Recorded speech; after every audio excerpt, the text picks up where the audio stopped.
Hello बच्चों, नमस्कार। एक बार फिर स्वागत करते हैं आपके अपने यूट्यूब चैनल फिजिक्स की आत्मा पर। और बच्चों, ये जो पेपर आपको दिखा दे रहा है, त्रैमासिक परीक्षा सत्र 2024-25, आपको पता है ये संभावित पेपर है जो आपके एग्ज़ाम में आ सकता है। तो जितने भी बच्चे इस वीडियो को देख रहे हैं एग्ज़ाम से पहले, तो सभी बच्चे इसको देख के ज़रूर जाएँ, क्योंकि यहाँ से लगभग जो आपका 70 नंबर का पेपर होगा, उसमें से यहाँ 55 नंबर यहाँ से आपके आने वाले हैं। यानी 55 नंबर तक आपका ये पेपर आप कर लोगे तो यहाँ से आसानी से आप लेके आओगे, क्योंकि हमने पूरे इंपॉर्टेंट क्वेश्चन इस पेपर में लिए। हम ये नहीं कहेंगे कि ये का ये पेपर आपके एग्ज़ाम में आ जाएगा, लेकिन हम ये ज़रूर कहेंगे कि यहाँ से अधिकांश क्वेश्चन यानी कि लगभग 55 नंबर आप आसानी से लेके आ जाओगे। तो क्यों ना एक बार इस पेपर को देख लो आसानी से। मैं इसका सॉल्यूशन भी आपको उपलब्ध करवा दूंगा साथ साथ। तो देखिए, पहला है जल का मोलर द्रव्यमान। तो जल का जो मोलर द्रव्यमान होता है वो कितना होता है बेटा? तो जल का मोलर द्रव्यमान 18 होता है। देखो 0.00300 में सार्थक अंक कितने हैं? तो इसमें 3 है। क्लोरीन माइनस आयन में इलेक्ट्रॉनों की संख्या कितनी होती है? तो क्लोरीन माइनस आयन में इलेक्ट्रॉनों की संख्या कितनी होगी? 18 होगी, क्योंकि क्लोरीन का परमाणु क्रमांक 17 होता है, लेकिन माइनस होगा तो इलेक्ट्रॉन बढ़ जाएगा। निम्नलिखित में सबसे बड़ा आकार किसका होता है? तो Al का होता है। किसका होता है? Al का। आधुनिक आवर्त सारणी में कितने वर्ग होते हैं?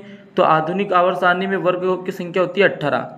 ओके, फिर बात करते हैं हम नाइट्रोजन अणु के बंधन की कोटि। तो नाइट्रोजन अणु के बंधन की कोटि कितनी होती है? तो नाइट्रोजन अणु के बंधन की कोटि यहाँ पर गलत छपा हुआ है ये, इसमें 3 आंसर आता है। कितना आता? 3, क्योंकि नाइट्रोजन में कितने बंधन की कोटि होती है? 3 होती है। ओके, द्विध्रुव आघूर्ण दर्शाता है। तो द्विध्रुव आघूर्ण कौन दर्शाता है? तो जल दर्शाता है। H2O द्विध्रुव आघूर्ण दर्शाता है। फिर बात करेंगे रिक्त स्थानों की। तो रिक्त स्थानों की पूर्ति कीजिए। जो जल अणु होता है, जल अणु लिखा था यहाँ पर, जल अणु में संकरण होता है तो sp3 संकरण होता है। क्या होता है? sp3 संकरण होता है। फिर अगला है फ्लोरीन की विद्युत ऋणात्मकता कितनी होती है? तो 3.5 होती है। कितनी होती है? 3.5। एक ही कक्षक में उपस्थित 2 इलेक्ट्रॉन के चक्रण कैसे होते हैं? तो विपरीत होते हैं। कैसे होते हैं? विपरीत होते हैं। फिर अगला है यहाँ पर धातु धातु Na प्लस आयन में कम इलेक्ट्रॉन किस में होते हैं? तो Na प्लस में, क्योंकि जिसमें प्लस चार्ज बढ़ता है इलेक्ट्रॉनों की संख्या कम होती जाती है। रसायन विज्ञान का जनक कौन है? तो लेवोजिए। कौन है? लेवोजिए। जो लेवोजिए हैं वैज्ञानिक, वो रसायन विज्ञान के जनक होते हैं। उसके बाद मोल का आंकिक मान कितना होता है? सभी बच्चे जानते हैं 6.022 इंटू 10 की पावर जो 23 होता है, ये आंकिक मान होता है मोल का। ओके, फिर बात होगी मोल का अंकिक मान के बाद द्रव्य संरक्षण का नियम किसने दिया? तो ये नियम जो दिया है द्रव्य संरक्षण का नियम, ये भी लेवोजिए ने दिया है। कितने दिया है?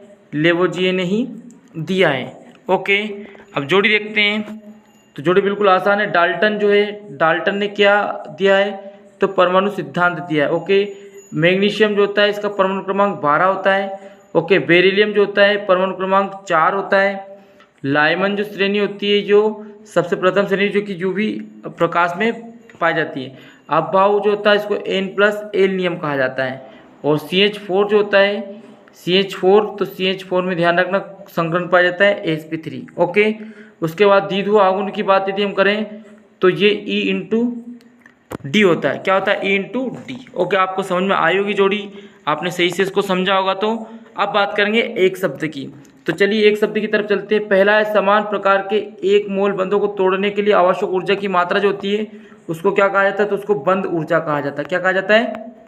बंध ऊर्जा कहा जाता है। फिर बात होगी गुणित अनुपात का नियम देने वाले वैज्ञानिक का नाम क्या था? तो गुणित अनुपात का जो नियम दिया था वो दिया था डाल्टन ने। किसने दिया था? डाल्टन ने दिया था गुणित अनुपात का नियम। ओके, आगे बढ़ते हैं। अगला क्वेश्चन आपके लिए देखिए यहाँ पे, समान परमाणु क्रमांक परंतु भिन्न द्रव्यमान अंक। तो इसको क्या कहते हैं? समस्थानिक। क्या कहते हैं? समस्थानिक कहते हैं, है ना। यहाँ पे लिख लेना आप समस्थानिक। ओके,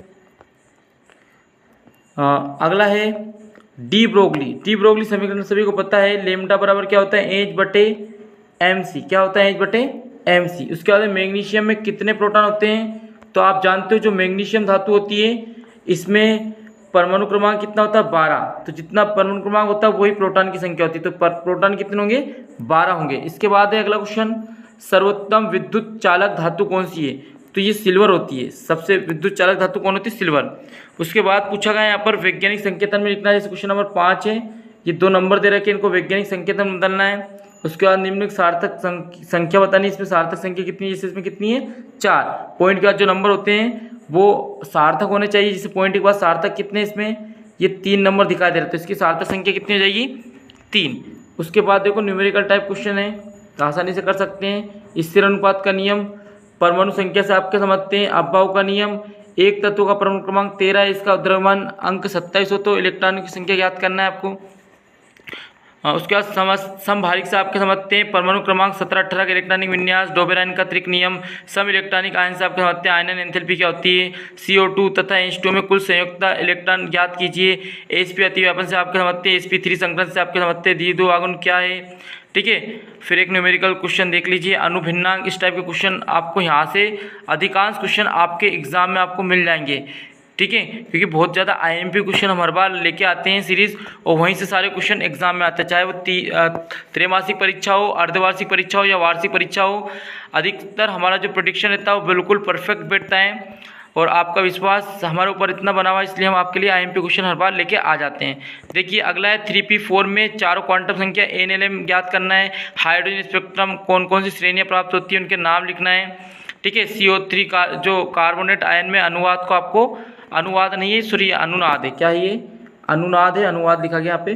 फिर H2 का ऊर्जा स्तर बताना है आपको, क्या कारण है कि बर्फ जल से हल्की होती है, सिग्मा पाई बंद में अंतर आपको बताना है, ठीक है। ये एक न्यूमेरिकल टाइप क्वेश्चंस देख लेना।